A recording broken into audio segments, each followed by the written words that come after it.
There are tons of business podcasts to choose from, but only one has the stamp of approval. Kristin Stampini is South Florida's leading real estate entrepreneur and your trusted source for everything real estate. I would like to welcome my listeners and thank you for joining us today for another episode of my podcast, The Stamp of Approval.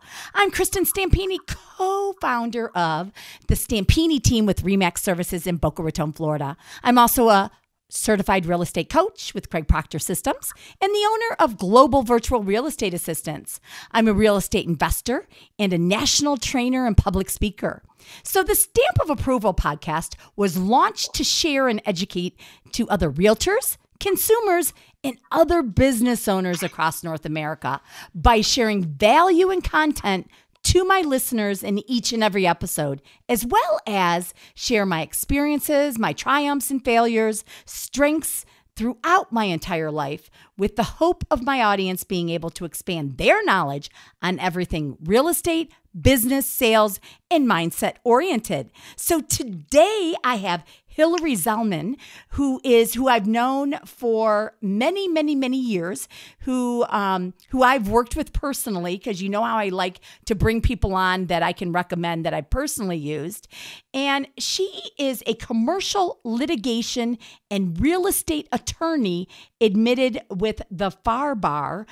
Hillary has been practicing in South Florida for the past 13 years, where she runs a private practice and serves as a special independent magistrate. How do you say that? Magistrate for the city of Boynton Beach. Her focus is law in commercial and residential landlord tenant law, as well as real estate closings and title insurance. Hillary is driven by helping her clients to resolve matters and is overjoyed to be with us today, as she said. And I'm so happy to have Hillary. Yeah. Welcome, Hillary. Yay! Oh, I'm so excited to be here. Thank you. You know, Hillary we used to do a lot of investor seminars and stuff back in the day when it was a lot more common for the investors. And Hillary used to be one of the most popular speakers I have. And also I've worked with Hillary personally on all sorts of different levels, and my family has hired her as well. So I can tell you that, you know, I trust her definitely, and her knowledge is beyond. So what we're going to talk about today, listeners, on this episode, we're going to talk about tenant and landlord rights. And we're also going, you know, to touch on evictions as well. So that's what I love. Yeah. I love it. And you know what, to be honest with you, you are by far in, you know, the area, Palm Beach and Broward counties, the best attorney I've ever seen at it. You know, that tenant and land. And I know a lot of people refer you, a lot of other attorneys, right, refer you to the 10 right, because you are so good.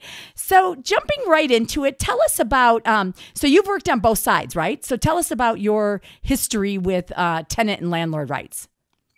Well, definitely.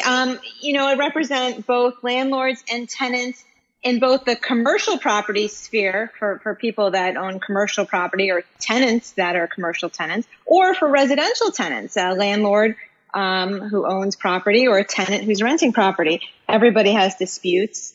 And for all these tenants, it all falls under a Florida statute, no matter where you are in Florida, called Chapter 83 Florida Statutes. So if you want to Google it ever, you just type in Google Chapter 83 Florida Statutes, and all your rights will come up there. So for my listeners who are realtors out there, they, you know, talking about evictions and things like that and working with your clients, you know, people can do it themselves, but I love what you have to say about it, you know, and really people think it's a lot more expensive than it is. And right. So talk to us about that a little bit. That is one of my favorite things to talk about. And I think that's one of the biggest myths, is what you just mentioned, is can you do it yourself? Well, technically you can, but legally, actually, you cannot do an eviction yourself, because if you file an eviction and it is opposed for any reason, say the tenant writes on a napkin and goes to the court and files some kind of response, an eviction service or a non-lawyer can no longer continue the case. And all of a sudden, a case that should be going quickly, now you have to find a lawyer for. So you're finding a lawyer to take over. A lot of lawyers will then charge you extra because they didn't start the case, and you're losing time and you're losing momentum. So I say overall, you get a good landlord tenant lawyer from the beginning, you save yourself money, and you save yourself money also on losing rent, because the longer this eviction is sitting in court, the more rent you're generally probably losing. Yeah, absolutely. And the thing is too, is people, sit there and for an eviction, that could have cost you $1,000 or whatever, a couple thousand, depending on situation, now is costing you a lot more. And that's right. So, yes, you can do it yourself. Should you? Probably not. Okay. Probably not. So, it's like taxes. You could do taxes yourself, but as you become a business, and things get more complicated. And this is something I or other landlord tenant lawyers do every day. So we can streamline it for you and probably do it cheaper for you. Yeah, that's right. So what happens when, somebody damages the rental properties? What do you do? What can the owner do? How does that work? Because all you have really is last month and deposit, right? Right. So, and something, speaking to our realtor listeners, that's why it's so important out there to have, if possible, that security deposit in the lease for your clients. Sometimes even an extra security deposit if there's some special circumstances, and last month's if you can get it. And if it's damaged, at the end of the lease term, the landlord has either 15 days to return the full deposit or 30 days to make a claim unless the lease says differently. So, and at that time, they can make a claim on the deposit. They can still hold on to it, list all the damages. I recommend getting invoices, getting quotes so that it's really specific. And then you send that to your tenant. But what happens if it's even more than what the deposit is? Right. So say you have a $2,000 deposit and the damage is $5,000. It's really bad. You would claim the full deposit plus the additional $3,000, and you write a letter. And are you going to get $5,000 in the mail? Probably not. You're going to have to file a small suit to get that money back. A lot of those type of cases settle out. So the best thing to do is you hope your deposit covers it. And how often do you think that you've seen it doesn't? Like how often do you see that it's much bigger than that? I would say in most of my cases where there is a claim on the deposit, it exceeds the deposit, and landlords lose out on that. So something to do to prevent that is think of that in your annual budget. Anticipate you're going to have some damages, and again, try to maybe increase that security deposit and maybe negotiate with your tenant on other issues. That security deposit, you'll definitely probably need it. So talk about the eviction and how long does it take? So if I needed to evict, how does that work? That's a great question. It depends in part on who you go to. Like we talked about, sometimes maybe a non-professional or a mill, they'll take your file and it sits there. And the goal is you want it to move very quickly. So by law, technically this is how it should go. You put up, if it's a non-payment issue, you've got 3 days, a 3-day notice to pay rent. Well, the 3-day notices are not really 3 days. They're more than 3 days. And then you file the lawsuit, and they have 5 days to respond, 5 business days that's directed in the summons. And if they don't respond, after that, you can file a default and a final judgment and a writ. Overall, the fastest eviction I ever did that was opposed, which was really quick, I think was 14 days in all my years. I usually tell people to estimate a month so they can budget in their mind about a month for a standard eviction just to go through the process. And how much does an eviction cost? Because I think that is a real myth out there a lot of the time. Sure. So an eviction cost should be really very, very clear. And when you're speaking with your attorney, you should be able to get all these fee estimates up front to the most part. Most filing fees are about $195 wherever you go. And the clerks also are now sometimes charging a $3 statutory fee. Then you have a process server to serve it. That depends on your county, $30, $40, $50. And then you have your sheriff's fee, which is $90 in most counties. In Miami-Dade, it's $115. So you take all those costs right there, and those are your standard costs. No matter where you go, that's pretty much what you should spend. Now you add on the lawyer to that, and it's whatever the lawyer or company is charging. Probably in the range of an eviction, you're probably going to be spending around $1,000, including all fees, more or less, depending which county you're in. Yeah, that's great information. How about tenants? What are their rights? And those are, and by the way, let me preface before, those are for very simple residential evictions based on non-payment of rent. If you have a more complicated eviction that's residential and you need some letters, you might be charged extra for extra notices. Sure. But it depends on the attorney and your relationship with your attorney. Absolutely. Good point. Great point. So what rights do tenants have? Tenants have, I always say this is a landlord-friendly state. If the landlord's doing everything correctly, the lease and the statute really govern, but tenants have a lot of rights. And they don't always know that. For example, if something's in disrepair, you don't need to sit there and suffer, but you do need to write the correct notice. And that's usually, unless your lease says differently, a 7-day notice to cure. And if their landlord does not cure your big problem within 7 days, then you have a lot of rights that you can explore. People feel helpless, but they should not. If the landlord is not doing everything he's supposed to, a lot of times you have a way out of the lease. You have ways to prorate the rent, maybe not pay rent. Sometimes the landlord has to pay for your hotel. But the big thing I warn tenants about, don't do this on your own, because if you start not paying rent, if you just stop paying rent, someone's going to evict you. You have to do it in the right order. You got to send out the right notice, which also is under Chapter 83. So I think I remember you talking about having holes in your screens. Right. So the statute sometimes changes, and it's important to stay current. If you're in it, that's another myth. I'll go into myth that sometimes people come here, they buy property, and they don't treat it like a business.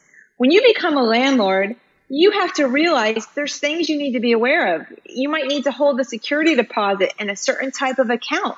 You might need to provide the notice to your tenant how you're holding the deposit. You might have to have, most likely, your screens checked or set up in a certain way. And again, all under the statute. There's a bunch of things as a landlord you need to do. And so I tell my clients, as soon as you buy a rental property, talk to a lawyer. They shouldn't charge you. They're going to give you an update, a consultation. At least I do.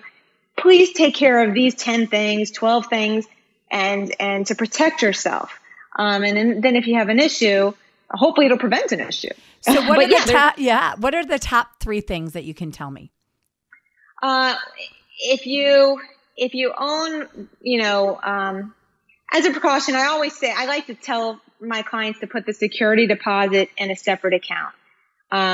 The statute gets more specific about that. There's more regulations, basically, if you own 5 or more properties. But I tell everybody, put your security deposit in a separate account. Even if you only own 1, it's good practice if you're going to start building up your book of real estate. And basically, make sure your property's up to code, and take photos of everything in there, and make sure that your lease is unique to your property. If you have special fixtures in there, you're going to want to discuss that in the lease. I also, in my opinion, on the last page of these leases, and this goes for the realtors, there's a termination fee. If someone terminates early, you get a choice in most standard leases. You can charge the tenant 2 months as a penalty, or you can leave it open until you re-rent. From a landlord's perspective, you want to leave it open until you re-rent, because you might be hurt for a number of reasons. You might be in an association neighborhood where you're only allowed one tenant a year. And if that tenant just decides to leave, you lose your entire annual rental income. It's not fair. So the tenant will be more inclined to stay if they know that there's a larger penalty. And they won't just leave. Yeah, that's good.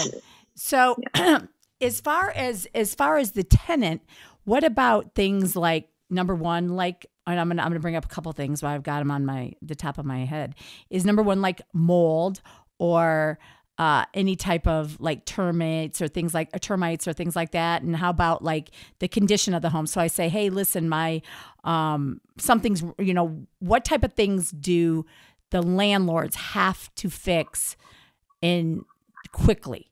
Okay, they have to respond to and fix quickly that the tenant is bringing up. Right. That's a really good, and I keep pointing back to the section of chapter 83, and I think it's under 83.51. Landlord has an obligation to maintain the premises. Now, again, this is under residential, and your lease can change this a little, so you always have to look at your lease. But generally, the landlord's responsible for the extermination of rats, mice, roaches, ants, termites, bed bugs. And if you find that there's a problem, you want to immediately have a statutory notice issued to that landlord. And you want to take pictures.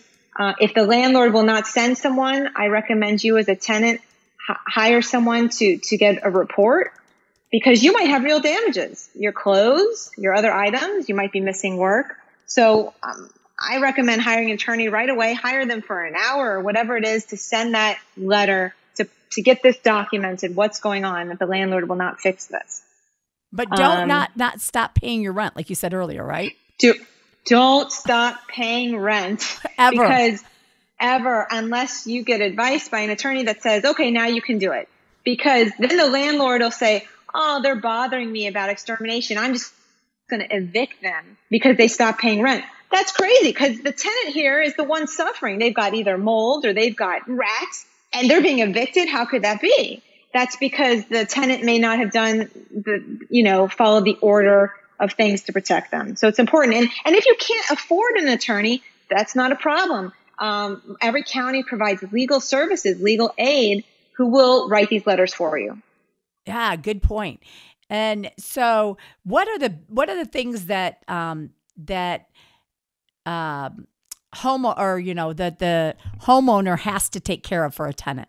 Like, do they have to take care of everything that they ask for, or do they have to take care of like leaks and bugs? And I mean, what are the things that the tenant really can ask for? Right. Well, and I wish I could give you the easy answer to that one, but what I've seen recently and for the last few years is every lease is really, really different. And I find in that section where you see landlord's obligation, tenant's obligation, the parties really negotiate who's supposed to do what now. And it's sort of changed. The landlord's responsible for all this. Well, you always think, I'll tell you what a landlord cannot do. Landlord cannot go turn off your utilities if you are not paying on time or if you're complaining. Landlord cannot do that. A landlord cannot change your locks.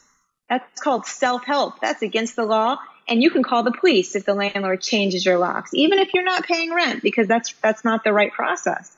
And you could actually be entitled to real damages for that, sometimes triple damages. So the landlord cannot try to do those types of things or ignore you if things need to be fixed. But in terms of who does plumbing, this and that, these things are being negotiated now in these leases. Okay. And then let's say a tenant wants to get out of a lease. Is there any way that they can get out of a lease? So if a tenant wants to get out of the lease and the landlord's doing everything correct and, there's really no defaults by the landlord, all the tenant can do sometimes is ask to get out and hopefully negotiate. And a lot of times, if the landlord says no, the tenant can try to, maybe offer to use their realtor to find another tenant or something like that to aid in finding someone right away with the landlord's approval. But generally, if once you enter a contract and you agree, both sides are, required to live out that contract unless a party is doing something wrong. So they can't go and just sublease it or something? No, not unless the lease allows it. And they usually do not without the landlord's approval. But can the landlord, let's say the tenant just happens to move out, okay, and they broke the lease. Yes. But they're going to pay they moved out, but they're going to continue to pay the lease. Can the landlord collect their money every month plus put somebody else in there and collect money from them as well? No, that would be collecting double rent. So once you re-rent, your cutoff to the prior tenant ends there. Now, if you re-rent for a lower amount because that's all you could get on the market, then the prior tenant might still owe that difference. But once you re-rent, you've cut off that, unless you guys have some kind of strange agreement otherwise, which I wouldn't recommend. No, you don't double collect. Okay, because that, and it's the reason why I ask you that, because I kind of knew that, but for myself. But, when I was a restaurant manager and I would move, because I would move a lot of the time beforehand. Yes. And that's what a lot of the landlords tried to do. The commercial properties? No, these were apartments. Yeah. Yeah. So, yeah. Commercial also, and most of the things we're talking about today are residential. Commercial has a lot of less protections because they think you're two really advanced parties entering a commercial lease, and they're assuming that you can negotiate all these things. Residential has a lot more protection. So no, you cannot do that. So what about showing? So if, a lot of realtors who are listening to this and, tenants do not like to show properties here in Florida. So, somebody wants to sell their home and the tenant is refusing to show the property. What are the rules there? That's a great question. I would recommend to all the realtor listeners out there, add a clause in your lease at the very beginning, just one sentence that says, something along the lines of, and you work with your client, in the last 60 days prior to the end of the lease, the landlord has a right to show at reasonable hours, or you can even list the days with notice, and you can put what kind of notice you want, 48 hours. Put an obligation in there that the realtor is allowed to show the property. And then if the tenant's refusing, you can send a letter saying, look, section this says we actually negotiated, we can show the property. And you also, I would love for you to throw in there, the property must be left in, showable condition. And if you're not present, the agent has a right to have access. For the exact language, you might want to work with, your own attorney and your client. But I definitely think that's a great clause. Because then you have a legal right to go in there. But I think even if you didn't have that in there, I think that it's the law that they have to show it within reasonable amount of time, right? And I hate to keep giving this answer. So a lot of the leases now are I just see leases that are saying all different things, to be honest. And if you don't have a lease that says it, generally, you don't have access unless it's for an inspection or an emergency or something like that. Yeah. So, definitely have it in there. Just Right. like you might want to try to put in there if you're leasing and you're thinking about buying or whatever, is you might want to put, 2-month notice after 6 months, or, try to negotiate that you aren't going to have to stay that full 12 months. That's right. That's right. If you think, I want to buy a home, I'm not sure exactly when, I'm re-signing a lease or whatever because I didn't find a property, or let's say you just, you were looking with a realtor and you didn't sign a property, don't try to negotiate that you aren't signing a new 12-month lease. Right. That either you can just give 2 months notice to get out of it, or you can wait 6 months. And then after that, you have to just give us a 60-day notice. Right. And I think too, the part that you were referring to a moment ago, Does the tenant have to show to, prospective purchasers or tenants? To the listeners, if you guys look under section 83.53 in the chapter 83 statute, it'll talk about how the tenant can't unreasonably withhold consent. But my issue with that is you still might show up and it might be a mess, and, it's not clear what is unreasonable. When can you get over there? If you add your own clause in the lease, the agents can come on Sundays between 12 and 3, and it must be in good condition. I think it's clear for the tenant, and that way you can also default them if they don't do it. That's good. So what about smoking? Non-smoking and somebody smoking in there? Oh yeah, that would be a default. And also I just had a case where that's a claim on the security deposit because they really had to bring in air filters and other items to remove the smell of smoke. And it was also unrentable during that time. So there was a loss of rent. Smoking can cause a lot of damage. Well, and you know what? Smoking just, when you go into a house as a realtor and we see smoking and stuff, sometimes we can't even get rid of that smell. So how much can that damage really be worth, right? Right. It can be very expensive. Just like you're saying, it could take a long time to re-rent. What about if somebody has either dog bite or they're selling drugs on the property, or they have a pool? Who's responsible for all of that? Oh, well, all the leases provide that you can't do anything that's unlawful at the premises. Sometimes that includes even running a business. That would include, selling drugs. And also generally, your lease will govern that you can't go against the association rules. And a lot of times association rules are very specific on all the things you can't do. But what if they do? So if they do, it's a default, and the landlord needs to issue a default letter right away.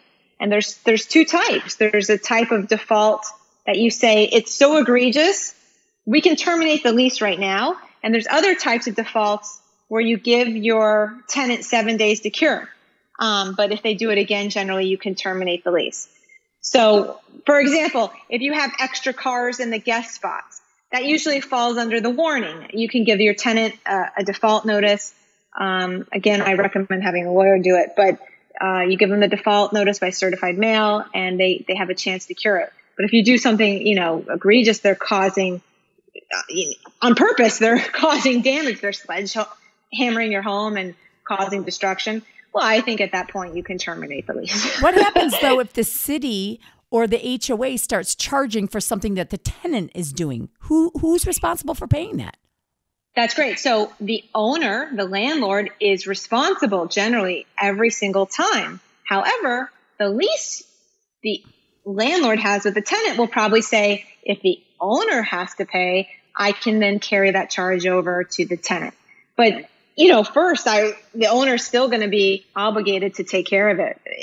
So it's important. If the tenant really starts causing problems and association is fining the owner really needs to hire their own attorney to take care of it. If the owner ignores it, what's going to happen is the association is going to hire their own attorney to take care of it, and you can't control those legal fees. The association might hire an expensive attorney and then charge you all those fees. So I say take care of it yourself. Get ahead of that situation right away. What about if a dog, the tenant's dog bites a pedestrian? I actually just went through a number. I get a lot of those cases where people have what are deemed dangerous dogs, or there's claims of bites. If it depends. It gets very complicated. Was the pedestrian in the complex? Were they in the common areas of the building? Was this something that happened outside, but tenants are scared of the dog because they know that it's a dangerous dog? If you know that there's a dangerous dog at the premises, I would say you probably have a right to default them, but you're gonna have to prove it. If you're the landlord, it's dangerous. But what if the dog bites somebody? Who's responsible to take care of the damages? Of the personal injury? Yeah. So, well, that if they bite a pedestrian, generally that pedestrian's going to hire a personal injury attorney, like many of the ones we know, Kristin. they're gonna sue the tenant, and maybe they'll sue the owner and try to go after the owner's insurance. Yeah. So that'll become a personal injury issue a lot of times, and if that's occurring, you as the owner are going to say, "Oh my gosh, I need to do something with this tenant." What happens if somebody falls and hurts themselves on the property? Who's responsible for that? Well, you brought up a really good question. Insurance. In a lot of my leases, which we draft, I require the tenant to have their own renter's insurance. Okay, which covers a lot of things. And if they choose not to, I tell the tenant, then they cannot sue the landlord. But the landlord itself, the owner or herself or the company, needs to have their own insurance. And if someone falls, if they have a worker there, something like that, it's probably an insurance claim for the landlord. But can they sue the landlord? Like if somebody comes and falls, like I have a friend over, I'm the tenant. I have a friend over. They hurt themselves. They fell. They, whatever. They don't have any insurance, and they try to sue the landlord. Those are great questions, but they fall under. It's funny because I attended a whole couple-hour seminar, and back in law school, we would spend a whole day on who's responsible. And you have to the first step is you define who is there. Is it a guest?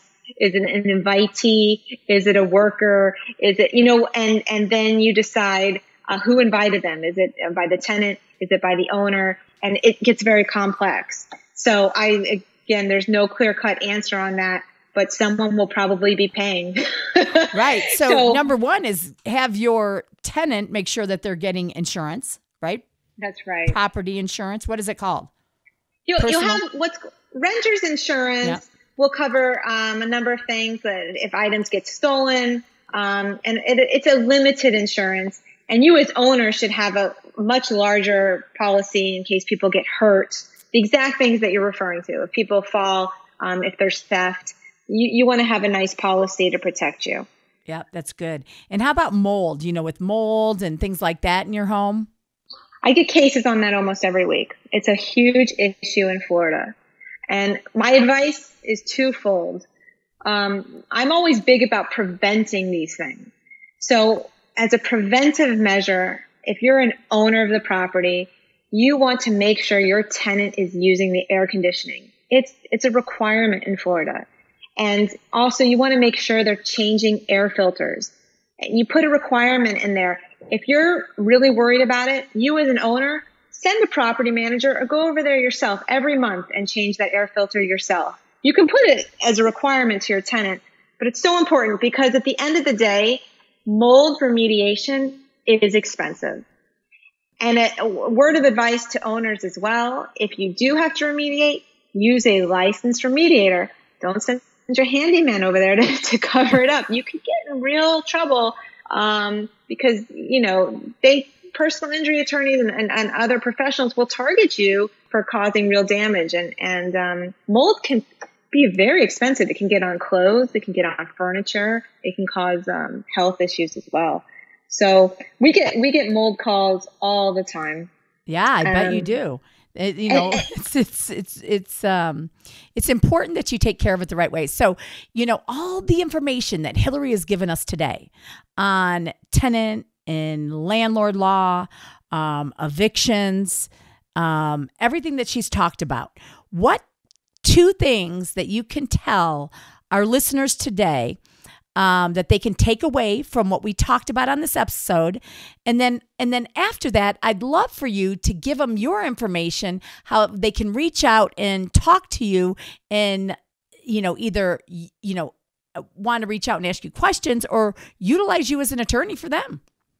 Well, I'll say my first one. I think this applies to every owner and every tenant. Security deposit issues, which you brought up. It's an issue we all face. And at the end of the lease, please, if you are a tenant, take photos and videos of everything in the apartment, the walls, the fixtures, the floors, everything. And really try to you should be doing a walkthrough with your landlord. landlord, do a walkthrough with your tenant and do an itemized list. Certain counties require you to do it. Some counties do not. You should talk again to your counsel or find counsel that'll give you a free consultation on this.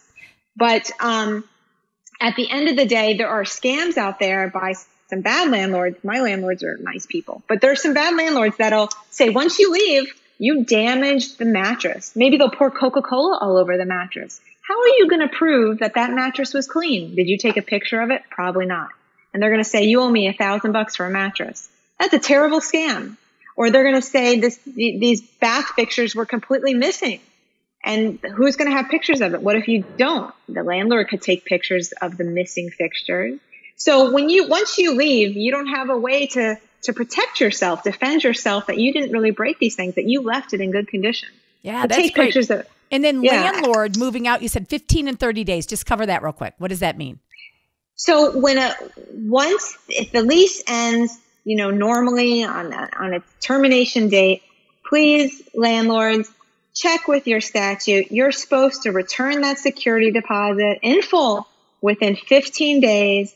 Or if you want to make a claim, the general rule is that you issue a statutory claim by certified mail. Again, you've got to follow the statute. It's all written in there, to the last known address of the tenant, or ask for their current address. You only have 30 days to make that claim. So once the tenants get that, they then have 15 days to object. So keep your security deposit in your account while you're making the claim. Don't move it around. Really, it's nobody's money until this is resolved. Okay, great. And tell us how they can, the listeners can reach out to you. Oh, that would be great. So you can find us. I have a lot of information about all kinds of landlord-tenant issues on our website, Zalman Law Firm, ZALMAN, lawfirm.com. Or you can just call me anytime directly, 561-716-3327. And I'll be happy to give anybody a free consultation. If you're a landlord or tenant and you just have some questions, please give me a call. And, definitely mention the podcast in there that you heard her. But I'm just going to tell you, like I said earlier, I have used Hillary throughout the years. She's fair. She doesn't want to take your money. She doesn't want to take anybody's money. She tries to settle things outside if she can. And she's very fair at everything she does, and she cares. Okay. And she's passionate about what she does. So definitely I recommend her. And, listeners, thank you again today for listening to us, and have a great night. Thanks, everybody. Bye-bye.